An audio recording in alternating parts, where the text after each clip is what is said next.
हरे कृष्णा। आज अश्विन मास के शुक्ल पक्ष की द्वादशी तिथि है। आज के दिन पपांकुशा एकादशी व्रत का पारण किया जाएगा। यानी जिन भक्तों ने कल पपांकुशा एकादशी का व्रत रखा था वे आज ही अपना व्रत खोलेंगे। पपांकुशा एकादशी व्रत का पारण समय रहेगा 4 अक्टूबर दिन शनिवार को सुबह 6:23 से सुबह 4:44 के बीच में। आज का दिन बड़ा ही शुभ और मंगलकारी है। एकादशी के व्रत के पारण के दिन तुलसी माता और लक्ष्मी माता की कथाओं को सुनने से ही व्रत पूर्ण माना जाता है और भक्तों की समस्त मनोकामनाएं पूर्ण होती है। तो जिन लोगों ने व्रत नहीं भी रखा था उन्हें भी द्वादशी के दिन तुलसी माता की कथाओं को सुनने से धन संपत्ति और अनंत शुभ फलों की प्राप्ति होती है। तो आइए भगवान श्री लक्ष्मी नारायण जी के चरणों का ध्यान करते हुए इन कथाओं को सुनते हैं। तो प्रेम से बोलिए राधे कृष्ण भगवान की जय। अब आइए सुनते हैं तुलसी माता की संपूर्ण कथा। एक बार भगवान शिव ने अपने तेज को समुद्र में फेंक दिया था। उससे एक महा तेजस्वी बालक का जन्म हुआ और यही बालक आगे चलकर जलांधर के नाम से पराक्रमी दैत्य राजा बना, जिसकी राजधानी का नाम जलांधर नगरी था। दैत्य राजा कालनेमी की कन्या वृंदा का विवाह जलांधर से हुआ। जलांधर महाराज था। अपनी सत्ता के मध्य में और अपनी शक्ति के मध्य में चारों ओर उसने माता तुलसी जी को पाने की कामना से युद्ध किया, परंतु समुद्र से ही उत्पन्न होने के कारण माता लक्ष्मी ने उसे अपने भाई के रूप में स्वीकार कर लिया। वहां से पराजित होकर वह देवी पार्वती को पाने की इच्छा से कैलाश पर्वत पर गया और भगवान देवादिदेव शिव का ही रूप धारण करके माता पार्वती के समीप वह गया, परंतु माता ने अपने योग्य बल से उसे तुरंत ही पहचान लिया और वहां से वह अंतर ध्यान हो गया। देवी पार्वती ने क्रोधित होकर सारा वृतांत भगवान को सुनाया। जलांधर की पत्नी वृंदा अत्यंत पतिव्रता स्त्री थी। उसी के पतिव्रता धर्म की शक्ति से जलांधर ना तो मरा जाता है और ना ही पराजित होता था। इसलिए जलांधर का नाश करने के लिए वृंदा के पतिव्रता धर्म को भंग करना बहुत जरूरी था। इसी कारण भगवान विष्णु एक ऋषि का वेश धारण करके वन में जा पहुँचे, जहाँ पर वृंदा अकेली भ्रमण कर रही थी और भगवान के साथ 2 राक्षस भी थे, जिन्हें देखकर वृंदा भयभीत हो गई। ऋषि ने वृंदा के सामने क्षण भर में ही दोनों को भस्म कर दिया। उनकी शक्ति देखकर वृंदा ने कैलाश पर्वत पर महादेव के साथ युद्ध कर रहे अपने पति जलांधर के बारे में पूछा। तब ऋषि ने अपनी माया से 2 वानर वहां प्रकट किए। एक वानर के हाथ में जलांधर का सिर था और दूसरे के हाथ में धड़। अपने पति की यह दशा देखकर वृंदा मूर्छित होकर गिर पड़ी।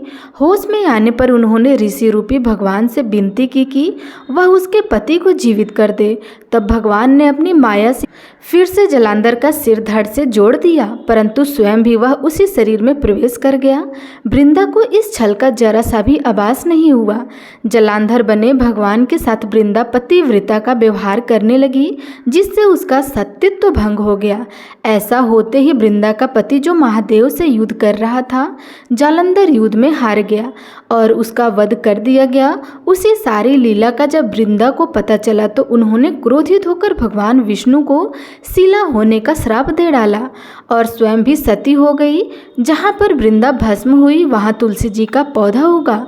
भगवान विष्णु ने वृंदा से कहा, हे वृंदा, तुम अपने सतीत्व के कारण मुझे लक्ष्मी जी से भी अधिक प्रिय हो। अब तुम तुलसी के रूप में सदा मेरे साथ रहोगी। जो भी मनुष्य मेरे शालिग्राम रूप के साथ तुलसी जी का विवाह करेगा उसे इस लोक और परलोक में विलुप्त यश की प्राप्ति होगी। और जिस घर में तुलसी जी होती है वहाँ यम के दूत भी असमय नहीं आ सकते। गंगा जी और नर्मदा जी के जल में स्नान और तुलसी जी का पूजन एक बराबर माना जाता है, चाहे मनुष्य कितना भी पापी क्यों न हो। मृत्यु के समय जिसके प्राण मंजरी रहित तो तुलसी और गंगा जल मुख में रखकर निकल जाते हैं, वह पापों से मुक्त होकर वैकुंठ धाम को प्राप्त हो जाता है। जो मनुष्य तुलसी और आंवले की छाया में अपने पितरों का श्राद्ध करता है उनके पितरों को मोक्ष मिल जाता है। अब सुनिए तुलसी माता की दूसरी कहानी। कार्तिक के महीने में सभी औरतें तुलसी माता को सींचने जाया करती हैं। सब तो सींच कर आती हैं, परंतु एक बूढ़ी माई आती और कहती, और कहती हैं, तुलसी माता सत की दाता, मैं बिड़ला से चूं तेरा तू कर निस्तार मेरा। तुलसी माता अड़ुआ दे, लड़ुआ दे, पीताम्बर की धोती दे, मीठा मीठा गास दे, बैकुंठ का वास दे, चटके की चाल दे, पटके की मौत दे, चंदन की काठ दे, झालर की झनकार दे, साई का राज दे, दाल भात का जीवन दे, ग्यारस की मौत दे, श्री कृष्ण का कंधा दे। तुलसी माता से ऐसा कहने के बाद वे बूढ़ी माई तो अपने घर चली जाया करती। अब धीरे धीरे कार्तिक मास में जब वह इसी तरह से जल अर्पित करके तुलसी जी से कहा करती तो धीरे धीरे तुलसी जी सूखने लगी। एक दिन भगवान कृष्ण ने उनसे पूछा, हे तुलसी माता, तुम क्यों सूख रही हो? तुम्हारे पास तो इतनी औरतें आती हैं, तुम्हें मीठा भोग लगाती हैं, गीत गाती हैं और तुम्हें सींचा करती हैं। तब तुलसी माता ने कहा, एक बूढ़ी माई रोज आती हैं और इस तरह की बात कह के जाती हैं। मैं उनकी सारी बात तो पूरी कर दूंगी, पर कृष्ण का कंधा कहाँ से लाऊंगी? भगवान बोले, वह मरेगी तो कंधा मैं दे आऊँगा। और फिर कुछ दिनों के बाद वह बूढ़ी माई मर गई। सारे गांव वाले इकट्ठे हुए और बूढ़ी माई को अर्थी पर रखकर ले जाने लगे, पर वह अर्थी तो इतनी भारी हो गई कि किसी से उठाई भी नहीं जाती। तब सब मिलकर कहने लगे, यह बूढ़ी माई तो इतनी पूजा पाठ करती थी, पाप नष्ट होने की माला भी फेरती थी और कार्तिक के महीने में तुलसी जी को सींचा भी करती थी, फिर यह इतनी भारी कैसे हो गई? बूढ़ी ब्राह्मण के रूप में तभी भगवान कृष्ण वहाँ आए और पूछने लगे, अरे भाइयों, ये भीड़ कैसी है? तब वहाँ खड़े हुए लोग कहने लगे, यह बूढ़ी माई थी जो मर गई, पाप थी इसलिए इतनी भारी हो गई है, किसी से उठाई नहीं उठ रही। तब भगवान श्री कृष्ण कहने लगे, भाइयों, जरा मुझे इस बूढ़ी माई के कान में एक बात तो कहने दो, शायद उठ जाए। भगवान ने बूढ़ी माई के पास जाकर उनके कानों में कहा, बूढ़ी माई, मन की निकाल ले, अड़वा ले, कड़वा ले, पीताम्बर की धोती ले, मीठा मीठा ग्रास ले, बैकुंठ का वास ले, चटक की चाल ले, चंदन की काठ ले, झालर की झनकार ले, दाल भात का जीवन ले और ले कृष्ण का कंधा भी ले। इतना सुनना था कि बुढ़िया माई हल्की हो गई और भगवान अपने कंधे पर उसको लेकर चले गए। फिर बुढ़िया को मुक्ति मिल गई। जिस दिन बुढ़िया की मृत्यु हुई वह दिन एकादशी का दिन था। कहते हैं कि एकादशी के दिन यदि किसी की मृत्यु हुई हो तो उसको मोक्ष मिल ही जाता है। हे तुलसी माता, जैसे मुक्ति बुढ़िया माई की वैसे ही हमारी भी करना, और जैसे उनको कंधा मिला वैसे हमें भी कान्हा जी का कंधा देना। प्रेम से बोलिए तुलसी माता की जय, श्री कृष्ण भगवान की जय। अब सुनिए तुलसी माता की एक और कथा। एक बार एक छोटी सी लड़की थी। जब वह थोड़ी बड़ी हुई तो उसे समझ आने लगी और तब से ही वह तुलसी माता की पूजा किया करने लगी। उसका हर दिन का नियम था कि तुलसी माता का पूजन करने के बाद ही वह भोजन ग्रहण करती। जब वह लड़की विवाह के लायक हुई तो एक दिन उसके माता पिता ने उसके लायक लड़का ढूंढकर उसका विवाह करवा दिया। लड़की को उसके माता पिता ने दहेज में एक तुलसी का गमला भी दिया, क्योंकि वे जानते थे कि उनकी बेटी को तुलसी पूजन कितना प्यारा है और वे बिना तुलसी के पूजन किए कुछ खाती भी नहीं। ससुराल में अब वह लड़की हर दिन सुबह उठते ही पूजा करती, तुलसी की पूजा करती, फिर उसके बाद ही खाना खाने बैठती थी। उनकी 2 जेठानी भी थी। वे दोनों उसको इस तरह पूजा करता देखकर खूब मजाक उड़ाती थी। बड़ी नियम धर्म वाली बनती है। उन दोनों को उस लड़की से बहुत ईर्ष्या भी थी, इसलिए अक्सर वे दोनों तुलसी जी का गमला छुपा दिया करती थी। वह लड़की बड़ी मुश्किल से ढूंढ ढाड़ कर वह गमला लाती, अच्छे से साफ करती और फिर पूजा किया करती और उसके बाद कुछ खाती थी। आए दिन उस लड़की की जेठानी तुलसी माता को छुपा दिया करती थी। किसी तरह से ढूंढ ढांड कर वह तुलसी का गमला लाती और पूजा करती। एक दिन तो उसकी जेठानी ने क्या करा कि तुलसी का वह गमला ही दूर फेंक दिया। लड़की ने घर के आसपास उस गमले को खूब ढूंढा, लेकिन गमला वहाँ होता तब तो मिलता, वह गमला मिल ही नहीं रहा। ढूंढ ढाड़ कर वह लड़की बहुत परेशान हो गई। इतनी दुखी हो गई कि जब उसने तुलसी जी की पूजा ही नहीं की तो उसने खाना भी नहीं खाया, क्योंकि उसका रोज़ का नियम जो था अब जब नियम टूटा तो वह बहुत उदास हो गई। उस लड़की की सच्ची भक्ति देखकर इधर तुलसी माता उस पर बहुत प्रसन्न हो गई और उसके कमरे में अचानक तुलसी माता का गमला प्रकट हो गया। अगले दिन सुबह जब वह लड़की सोकर उठी तो उसने क्या देखा कि उसकी चारपाई के चारों कोनों पर तुलसी माता का गमला आ गया है। अब तो यह देखकर लड़की बहुत खुश हो गई और सोचने लगी, अब तो मेरी तुलसी माता को कोई चुरा नहीं सकेगा, तुलसी का गमला छुपा नहीं सकेगा, पूजा करने के लिए भी मुझे अब कहीं और नहीं जाना पड़ेगा, अब तो मेरी तुलसी माता को कोई फेंक भी नहीं सकेगा। यह सोचकर बहुत खुश हो गई और जल्दी से उठकर उसने स्नान किया और तुलसी माता की पूजा कर ली। पूजा करने के बाद जब वह खाना खाने बैठी तो उसकी जेठानी उसका मजाक उड़ाने लगी और कहने लगी, लो देवरानी का नियम धर्म पूरा हो गया। दरअसल उन्होंने ऐसा इसलिए कहा क्योंकि उन्होंने तो जानबूझकर तुलसी का गमला बहुत दूर फेंक दिया था और उन्हें यह लग रहा था कि देवरानी ने आज तुलसी की पूजा नहीं की और बिना पूजा किए ही खाना खाने बैठ गई। तब दोनों जेठानी या देवरानी को ताना देते हुए कहने लगी, हो गया तुम्हारा नियम धर्म पूरा, कर ली तुमने तुलसी की पूजा।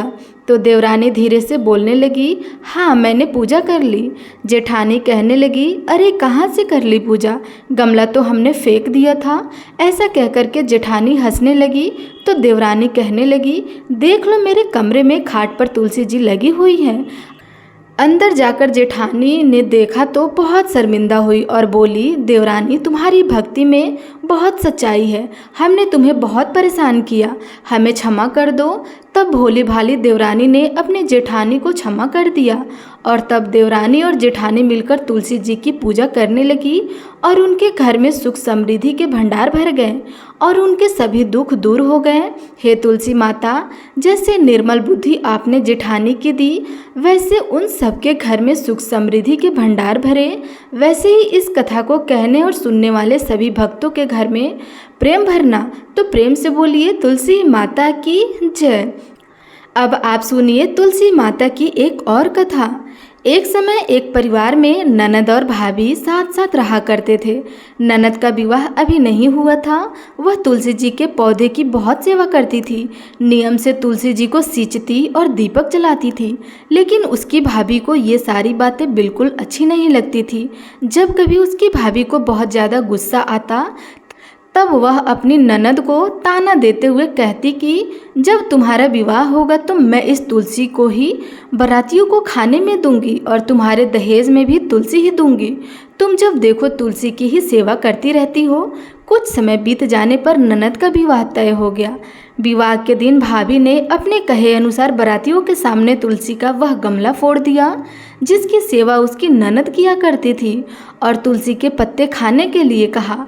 तुलसी जी की कृपा से वह फूटा हुआ गमला कई सारे स्वादिष्ट पकवान में बदल गए। भाभी ने गहने के नाम पर तुलसी की मंजरी से बने हुए गहने अपने ननद को पहना दिया। देखते ही देखते तुलसी जी की मंजरी से बने हुए गहने भी सुंदर सोने ज्वारत में बदल गए।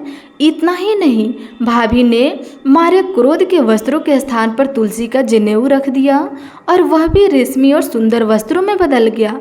अब जब ननद अपनी ससुराल में पहुंची तो ससुराल में तो उसके दहेज की बहुत प्रशंसा हुई। यह बात भाभी के कानों तक भी पहुंच गई।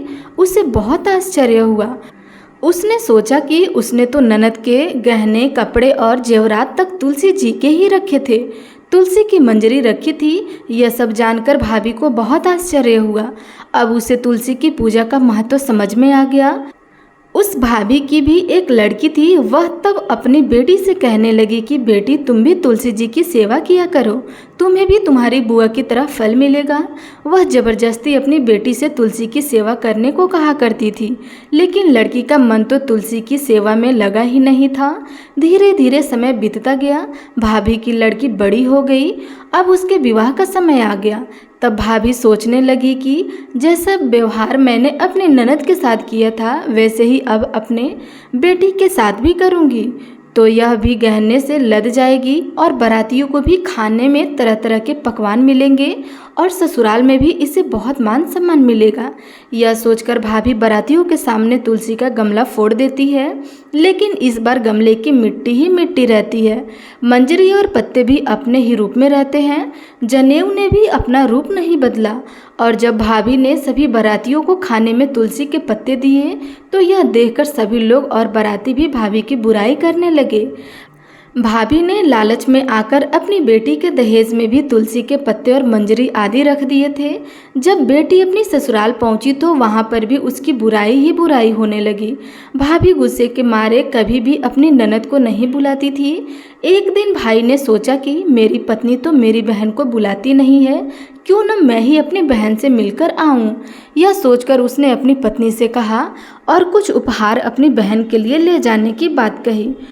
तो भाभी ने थैले में ज्वार भरकर कह दिया कि यह लो और कुछ नहीं है, तुम यही लेकर जाओ। तब भाई बहुत दुखी मन से अपनी बहन के पास चल दिया।